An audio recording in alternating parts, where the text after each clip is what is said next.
This world consists of two sorts of people.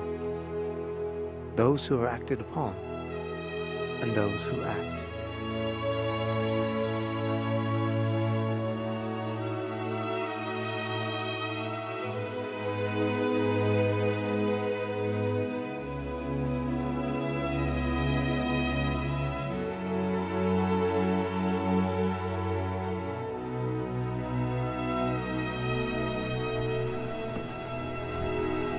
My father, a stonemason named John Rowe Moyle, was always one to act.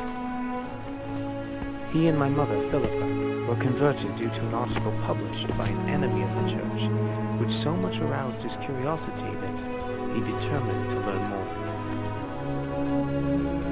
But rest assured, those accusations are false. I bear testimony to... They agreed to baptism on the very night they were taught the gospel. On April 11th, 1856, the family left Plymouth, England, and heeded the call, "Come to Zion."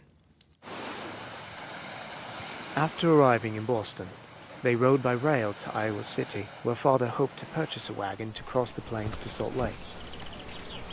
When he learned there were none to be had, a different mode of travel was presented.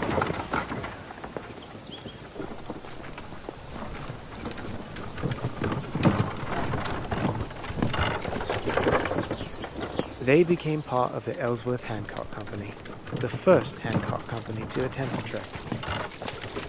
From the beginning, it was a perilous journey. Thursday, June 26, 1856. Travelled about 1 mile. It was very hot. Only a half pound of flour allowed per bread each day. With so much hunger, death soon joined our trek. The young and the feeble were the first to succumb.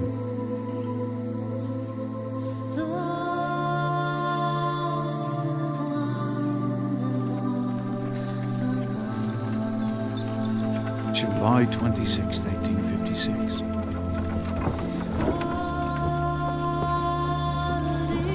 A flash of lightning killed Henry Walker as he held the bar of his handcart. His body was carried about 2 miles to camp and buried there. As I saw him lying dead, I thought of his words at prayer meeting 2 or 3 days previous. He had said, "I would rather die with my hands a hold to my cart, with my face towards Zion, than to falter and turn out by the wayside."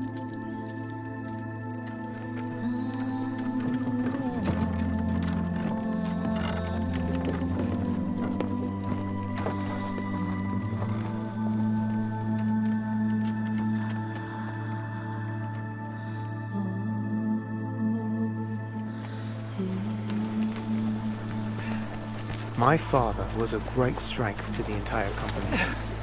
Stephen, help the others! He was so concerned about imposing on others, he refused to let anyone else push or pull his cart.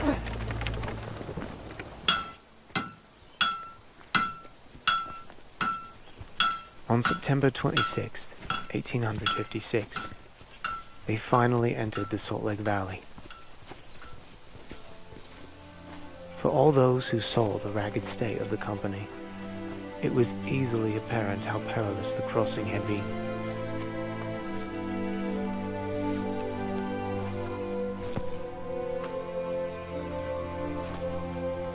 In all, 16 persons in the company had died.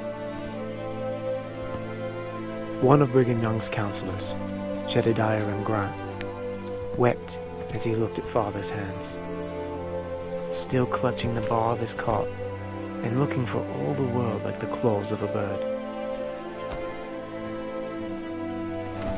The Perpetual Immigration Fund allowed me, James Moyle, to come to the Salt Lake Valley earlier. Father had taught me the masonry trade, and I had been working and saving to bring my family to America.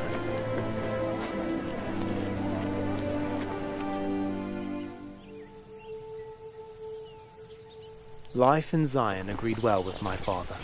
who quickly recovered and set about trying to find a place to settle. After earnest prayer, he chose 160 acres in what later became Alpine Utah, which he carved out of the wilderness despite constant threats from cougars, bears, and hostile Indians.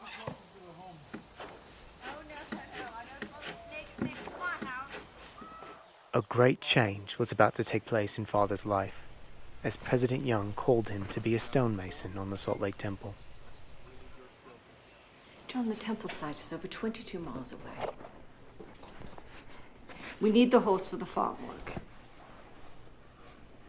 How are you ever going to get back and forth? Are you going to walk? I'm married well, my love. You are brilliant.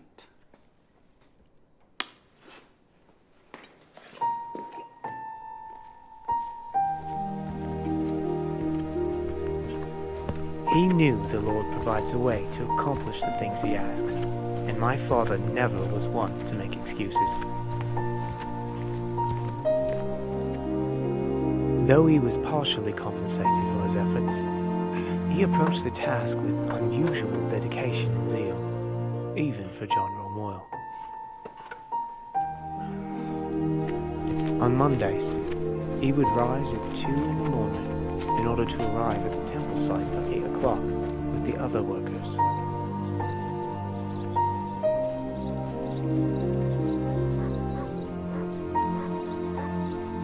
I was newly married and living in Salt Lake. Father would stay with us during the week, then begin his journey on when he had completed his work on Friday evening.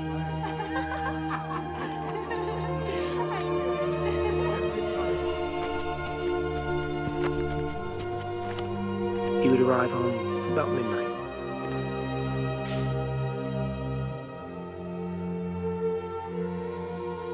Saturday was his only day to farm and do all the chores needed to be done on 160 acres. This was his life. Week after week, month after month, and soon, year after year.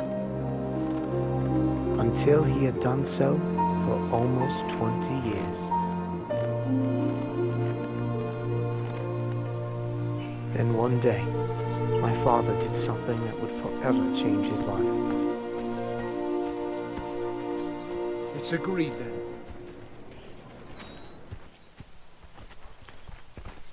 Her name was Old Lindy, and she came from a herd on Antelope Island. She was the first cow the family ever owned. A cow that turned out to be more than anyone had bargained for. Father had been working on the temple's beautiful circular staircases when he came home early one evening to help the family with chores.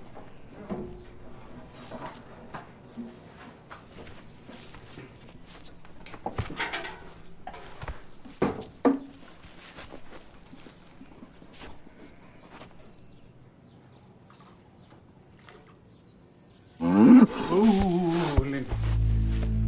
Let's be minded now. Perhaps Father was impatient with her.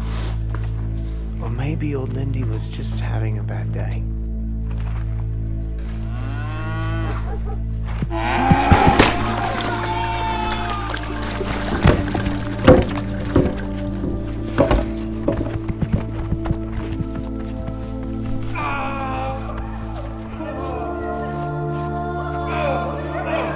Lindy's kick caused a terrible compound fracture, with bone breaking through the skin.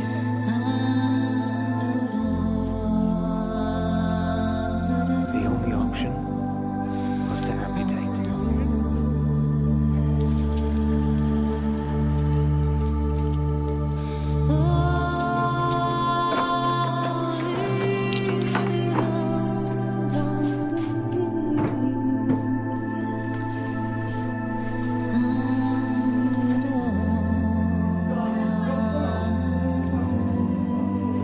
His leg was cut off just below the knee with a bucksaw.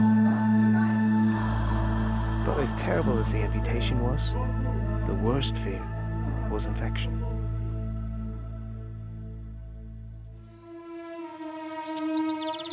Spring came, but the infection never did. When the leg began to heal, Father took a piece of birchwood and made a peg leg with an ingenious articulating ankle. He carved a little bowl in it and lined the inside with a piece of leather. He made straps to fit around his waist and hold the leg in place. When he was able, he put it on and, despite the pain, walked around the house with that homemade leg.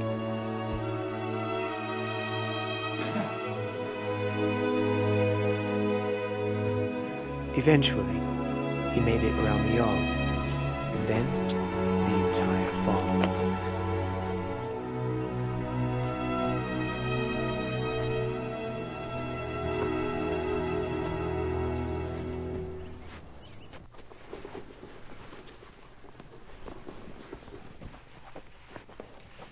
John, what are you doing? I'm packing. To where? To Salt Lake? Oh, John, why do you have to go to Salt Lake? I don't recall being released as a stonemason, do you? Oh, my dear sweet husband. There is work enough to do in the kingdom here. You're only a stonecutter. I'm sure the Lord has plenty of people in Salt Lake to carry on with that calling. But 'tis my calling. Callings are seldom convenient, are they, my love?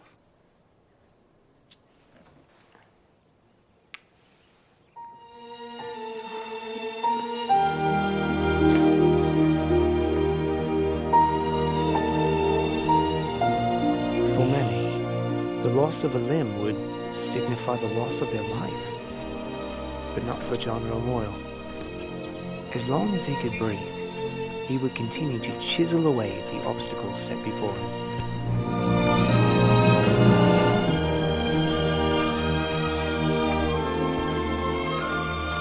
In 1885, John Rowe Moyle once again chose to act and limped the 22 miles to the Salt Lake Temple, and as a 77-year-old man climbed 100 feet of scaffolding and continued his duty as a stonemason of the Salt Lake Temple. There are two sorts of people on this earth. I watched my father for many years. He was the sort that acted.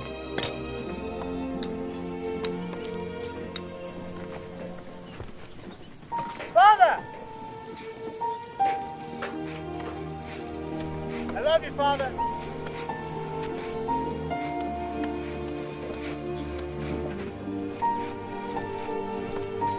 John Rowe Moyle never saw the completion of the temple. He died in 1889, 4 years before its dedication. But his handiwork, carved high on the east wall and penned by a prophet centuries earlier, continues to be seen by millions. John Rowe Moyle wasn't just carving words. He was setting in stone what it was that motivated him to act. Holiness to the Lord.